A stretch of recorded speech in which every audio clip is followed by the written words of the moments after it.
Hello viewers. तो आज की क्लास में हम डेफिनेट इंटीग्रल से रिलेटेड एक इम्पॉर्टेंट प्रॉब्लम सॉल्व करेंगे और यहाँ पर हम डेफिनेट इंटीग्रल्स की जो इम्पॉर्टेंट प्रॉपर्टी है उसका यूज़ करेंगे इस डेफिनेट इंटीग्रल को सॉल्व करने के लिए, राइट। तो चलिए स्टार्ट करते हैं। और यहाँ पर जो इंटीग्रल हमें दिया हुआ है वो है 0 to pi x D x over 1 plus cos square X, right. तो चलिए इस इंटीग्रल को हम मान लेते हैं आई, राइट। तो जो फर्स्ट स्टेप होगा इस इंटीग्रल को सॉल्व करने के लिए, उसमें हम एक इम्पॉर्टेंट प्रॉपर्टी यूज़ करेंगे डेफिनेट इंटीग्रल की, जो कि है 0 to a F of X D X is equal to 0 to a F of a minus X D x, right. तो हम क्या करते हैं कि अगर हमारे पास कोई integral 0 to a F of X D x है तो हम उस इंटीग्रल को नेक्स्ट स्टेप में x को, राइट, तो यहाँ जो वेरिएबल x होता है उस x को a माइनस एक्स से रिप्लेस कर देते हैं फंक्शन में, राइट। तो देखिए यहाँ पर फंक्शन हमारे पास क्या दिया हुआ है। तो यहाँ अगर हम फंक्शन ले लें तो एफ ऑफ एक्स यानी कि जो इंटीग्रेंड हमें दिया हुआ है वो है x over 1 plus cos square X, right. और अगर हम इस इंटीग्रल के साथ कंपेयर करें तो a की वैल्यू हमें मिल जाएगी पाई, राइट। तो अब हम क्या करेंगे कि इस फंक्शन में अगर हम x को रिप्लेस कर दें a माइनस एक्स से, राइट, यानी कि a हो जाएगा हमारे पास पाई माइनस एक्स, राइट। तो f of pi minus x हमारे पास आ जाएगा, यहाँ पर x की जगह हो जाएगा pi minus x divided by 1 plus cos square pi minus x, right. तो हमारे पास f of pi minus x जो होगा वो pi minus x over 1 plus cos square pi minus x आ जाएगा, राइट।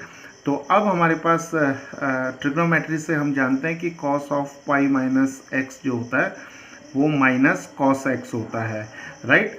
तो कॉस स्क्वायर जो पाई माइनस एक्स होगा वो हो जाएगा माइनस कॉस एक्स का स्क्वायर, राइट। तो माइनस का स्क्वायर हो जाएगा प्लस, तो यहाँ पर हमें मिल जाएगा कॉस स्क्वायर एक्स, राइट।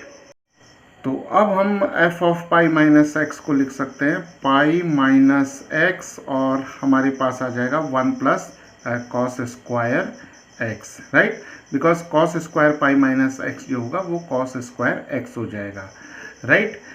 चलिए ठीक है। तो अब हम क्या करेंगे यहाँ पर कि पाई माइनस एक्स है तो यहाँ पर हम इस टर्म को जो है वो इस तरीके से लिख लेते हैं पाई over 1 plus cos square x minus x over 1 plus cos square X, right. और x over 1 plus cos square x जो है वो हमारा f ऑफ x है, राइट। तो यहाँ पर अब हम लिख सकते हैं पाई over 1 plus cos square x minus f of x, right. तो अब हमारे पास ये जो इंटीग्रल यहाँ पर हमें दिया हुआ है इसे हम लिख सकते हैं i is equal to 0 to pi F of X D x, right. So i is equal to 0 to pi F of X D X, यानी कि x over 1 plus cos square X की जगह हमने f ऑफ x रख दिया, right. तो अब हम क्या करेंगे यहाँ पर कि इस इंटीग्रल पर अगर हम ये वाली प्रॉपर्टी लगाते हैं तो हमें मिल जाएगा 0 to पाई और f of pi minus x मिल जाएगा, राइट। तो f of pi minus x हमारे पास आ गया क्योंकि यहाँ पर f of a minus x दिया हुआ है। तो f of pi minus x की यहाँ से जो वैल्यू है ये वाली वैल्यू जो है वो हम यहाँ पर रखते हैं, राइट। तो हमें क्या मिलेगा 0 to पाई और यहाँ पर आ जाएगा pi over 1 plus cos square x minus f of x और यहाँ पर हो जाएगा डी एक्स, राइट। तो i is equal to 0 to pi और यहाँ पर आ जाएगा हमारे पास pi over 1 plus cos square x D x minus 0 to pi F of x dx, right. और इस इंटीग्रल की जगह हमारे पास हमको मिल जाएगा i, राइट, बिकॉज i जो है वो 0 to pi f of x dx है। तो अब हम लिख सकते हैं इसे i is equal to 0 to pi, और इस पाई को हम बाहर ले लेते हैं तो पाई आ जाएगा, और यहाँ पर आ जाएगा dx over 1 plus cos square x minus I, right, क्योंकि ये जो इंटीग्रल होगा वो ओरिजिनल इंटीग्रल के इक्वल हो जाएगा। तो i को हम लेफ्ट हैंड साइड में लेके आएंगे तो हमें मिलेगा i plus I, that is 2i, right. So 2i is equal to pi 0 to pi dx over 1 plus cos square x, right? So I can now be written as pi over 2 0 to pi dx over 1 plus cos square x, right? तो अब हमें इस integral को solve करना है। तो चलिए इस इंटीग्रल को सॉल्व करने के लिए हम क्या करते हैं कि हमारे पास यहाँ पर पाई बाई 2 है, तो हम क्या करते हैं कि न्यूमरेटर और डिनोमिनेटर को हम कॉस स्क्वायर एक्स से डिवाइड कर देते हैं, राइट। तो हमें मिल जाएगा 0 to पाई, तो यहाँ पर आ जाएगा dx over cos square x, और यहाँ पर हमें डिनोमिनेटर में हमारे पास मिल जाएगा 1 plus cos square x over cos square X, right. तो हमने क्या किया कि यहाँ पर जो न्यूमरेटर और डिनोमिनेटर को हमने कॉस स्क्वायर एक्स से डिवाइड कर लेंगे, राइट। तो ये हो जाएगा पाई बाई 2 और 0 to पाई। यहाँ पर हमें 1 ओवर कॉस स्क्वायर एक्स की जगह हमें मिल जाएगा सीकेंट स्क्वायर एक्स, और यहाँ पर अगर हम इस टर्म को देखें और अगर हम इसे अलग अलग फॉर्म में लिखेंगे तो हमें मिल जाएगा 1 over cos square X plus 1, because cos square x over cos square X is 1, right. तो कैंसिल हो जाएंगे यहाँ पर। तो 1 ओवर कॉस स्क्वायर एक्स को लिख सकते हैं हम sec square X plus 1, right. और सेक स्क्वायर एक्स की जगह हम लिख सकते हैं 1 plus tan square X, because ये ट्रिग्नोमेट्रिक आइडेंटिटी होगी, sec square X is equal to 1 plus tan square X, right. तो 1 प्लस 1 हो जाएगा 2, so this is 2 plus tan square X, right. तो यहाँ पर अब हम इस टर्म की जगह हम यहाँ पर लिख सकते हैं 2 plus tan square X, right. तो इस इंटीग्रल को हमने अब इस फॉर्म में चेंज कर लिया है, राइट। तो अब हम क्या करेंगे, यहाँ पर हम यहाँ पर सब्स्टिट्यूशन मेथड का भी यूज़ कर सकते हैं, और क्योंकि अगर हम इसे डायरेक्टली यहाँ पर ऑब्जर्व करें तो secant square x D x हमारे पास न्यूमरेटर में है, और अगर हम t इज़ इक्वल टू यहाँ पर अगर t is equal to tan X अगर हम सब्स्टिट्यूट करें तो dt हमें मिल जाएगा secant square x D x, right. तो यहाँ पर अब हम लिख सकते हैं dt, और डिनोमिनेटर में हमारे पास आ जाएगा 2 प्लस टी स्क्वायर, राइट। और देखिए अब लिमिट्स को हमें चेंज करना है, तो x वेरी कर रहा है 0 से पाई तक। तो अगर हम x की वैल्यू यहाँ पर 0 रखेंगे तो हमें क्या मिलेगा, तो हमें यहाँ पर x इज इक्वल टू अगर हम 0 रखेंगे तो हमें t is equal to tan 0 मिलेगा, that is equal to 0, right. और जब x की वैल्यू पाई होगी तो हमें t की वैल्यू क्या मिलेगी, टेन पाई मिल जाएगी, राइट। और टेन पाई की वैल्यू भी क्या होगी, 0 हो जाएगी, राइट। तो जब x 0 से पाई तक वेरी कर रहा है तो t की वैल्यू जो है 0 to 0 आ रही है, राइट। दोनों केस में t की वैल्यू 0 आ रही है। तो इसका मतलब ये है कि ये जो है यहाँ पर मीनिंगफुल नहीं है।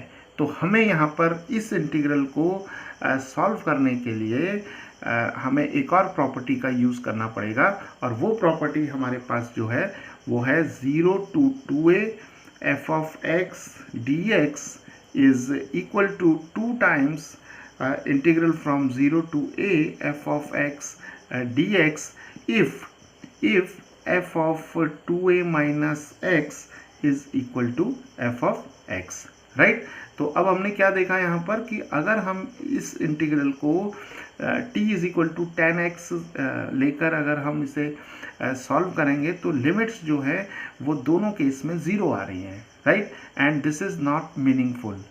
तो हम क्या करेंगे कि सब्स्टिट्यूशन मेथड का तो हम यूज़ करेंगे, बट यहाँ पर हम सब्स्टिट्यूशन मेथड का यूज़ करने से पहले इस इंटीग्रल को या इस इंटीग्रल में हम इस प्रॉपर्टी का यूज़ करेंगे, right. So 0 to 2a f of x dx is equal to 2 times integral from 0 to a f of x dx if f of 2a minus x is equal to f of x, right. तो हम यहाँ पर देखिए हमें 0 to पाई दिया हुआ है, तो अब हम इस इंटीग्रल को अगर हम यहाँ से यहाँ पर लिख लें तो i इज इक्वल टू हमें मिलेगा पाई बाई 2 और 0 to पाई है लिमिट हमारे पास, तो हम इसे लिख सकते हैं 2 times पाई ओवर 2, राइट। और यहाँ पर आ जाएगा हमारे पास इंटीग्रेंड आ जाएगा second square x over 2 plus tan square x और यहाँ पर dx आ जाएगा, राइट। तो a की वैल्यू जो होगी हमारी वो पाई बाई 2 हो जाएगी, राइट, क्योंकि हम इस प्रॉपर्टी का यूज़ करेंगे। तो ये इंटीग्रल जो हो जाएगा अब हमें मिल जाएगा पाई बाई 2 और यहाँ पर आ जाएगा 2 times integral from 0 to pi by 2, right. तो ये 2 आ जाएगा यहाँ पर और a की जगह हमारे पास पाई बाई 2 आ जाएगा। तो 0 to pi by 2 f of x dx और यहाँ पर आ जाएगा second square x over 2 plus tan square x dx, right. और यहाँ पर इस प्रॉपर्टी में हमें ये भी देखना होता है कि ये कंडीशन जो है वो फुलफिल हो रही हो। तो देखिए f of 2a minus x क्या होगा, f of 2a minus x का मतलब हुआ f of a की वैल्यू क्या है पाई by 2, so this is 2 times pi by 2 minus x और ये आ जाएगा f of पाई माइनस एक्स, 2 और 2 कैंसिल हो जाएंगे। तो f of पाई माइनस एक्स हम कैलकुलेट करते हैं क्योंकि f of x हमारे पास क्या है, f of x हमें दिया हुआ है second square x over 2 plus tan square x। तो अब अगर हम f of पाई माइनस एक्स निकाल लें यहाँ पर f of पाई माइनस एक्स, तो हमें क्या मिलेगा second square pi minus x divided by 2 plus tan square pi minus x, right. और ट्रिग्नोमेट्री से हमें मालूम है कि सेकेंड पाई माइनस एक्स जो होता है वो हमारे पास माइनस सेकेंड एक्स होता है, राइट। और tan पाई माइनस एक्स जो होगा वो माइनस tan एक्स होगा। तो जब हम स्क्वायर करेंगे यहाँ पर sec square pi minus X निकालेंगे तो हमें क्या मिल जाएगा, f of पाई minus X is equal to sec square X and divided by 2 plus जब हम tan square pi minus X निकालेंगे तो यहाँ पर नेगेटिव का स्क्वायर जो होगा पॉजिटिव हो जाएगा, यहाँ भी नेगेटिव का स्क्वायर जो होगा पॉजिटिव हो जाएगा। तो यहाँ पर हमें मिल जाएगा tan स्क्वायर एक्स जो कि f of x के इक्वल है, राइट। तो ये प्रॉपर्टी जो है हमने इस प्रॉपर्टी का यहाँ पर यूज़ किया, प्रोवाइडेड कि ये कंडीशन जो है वो फुलफिल होनी चाहिए जो कि यहाँ पर हो रही है। तो चलिए अब हम इस इंटीग्रल को आगे सॉल्व करते हैं मेथड ऑफ सब्स्टिट्यूशन से। तो अब हम यहाँ पर क्या करेंगे कि ये 2 और ये 2 कैंसिल हो जाएंगे, तो i की वैल्यू हमें मिल जाएगी pi integral from 0 to pi by 2 second square x dx over 2 plus tan square x, right. तो अब हम यहाँ पर यही जो हमारे पास सब्स्टिट्यूशन था इसी का यूज़ करेंगे और t की वैल्यू हम tan x रखेंगे, तो dt हो जाएगा second square x dx when x is 0 then t is tan 0 which is 0 and when x is pi by 2, तो अब यहाँ पर क्या होगा पाई बाई 2 आ जाएगा, राइट। तो जब x की वैल्यू पाई बाई 2 होगी तो t की वैल्यू हो जाएगी tan पाई बाई 2 और tan पाई बाई 2 की वैल्यू जो हो जाएगी वो नॉट डिफाइंड हो जाएगी यानी कि इन्फिनिटी हो जाएगी, राइट। तो अब ये इंटीग्रल जो हो जाएगा हमारे पास मिलेगा पाई and this is 0 to infinity secant square x dx is equal to dt, and here we'll have 2 plus t square, right? तो चलिए अब इस इंटीग्रल को हम इस तरीके से लिख लेते हैं, pi and this is 0 to infinity d t over √2 square plus t square, right? तो यहाँ 2 को हमने √2 का स्क्वायर लिख लिया है। तो अब हम यहाँ एक इम्पॉर्टेंट रिजल्ट यूज़ करेंगे, that is dx over a square plus x square is equal to 1 over a tan inverse x over a, right? तो इस फॉर्मूले का हम यहाँ पर यूज़ करेंगे, तो a की वैल्यू जो होगी वो √2 हो जाएगी। तो यहाँ पर हमें इंटीग्रल आ जाएगा हमारे पास 1 ओवर a यानी कि 1 over √2 tan inverse t over √2, right? और लिमिट्स हो जाएंगे हमारे पास 0 टू इन्फिनिटी, राइट? तो √2 हम बाहर ले लेते हैं, तो पाई ओवर √2 आ जाएगा।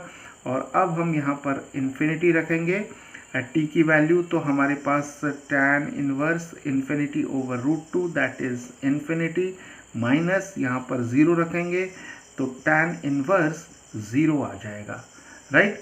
तो ये आ जाएगा हमारे पास pi over √2 and tan inverse infinity is equal to pi over 2, right? And tan inverse 0 is equal to 0। तो अब हम इसको सिंप्लीफाई कर लेते हैं, तो i की वैल्यू हमें मिल जाएगी pi square over 2√2, right?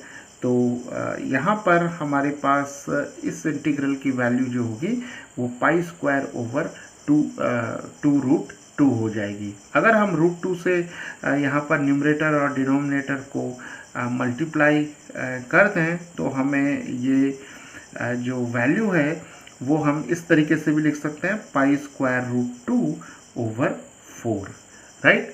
So viewers, इस तरीके से हम जो हमारे पास यहाँ पर डेफिनेट इंटीग्रल दिया हुआ है, इसमें हम डेफिनेट इंटीग्रल की 2 इम्पॉर्टेंट प्रॉपर्टीज़ को यूज़ करके इस इंटीग्रल की वैल्यू फाइंड आउट कर सकते हैं।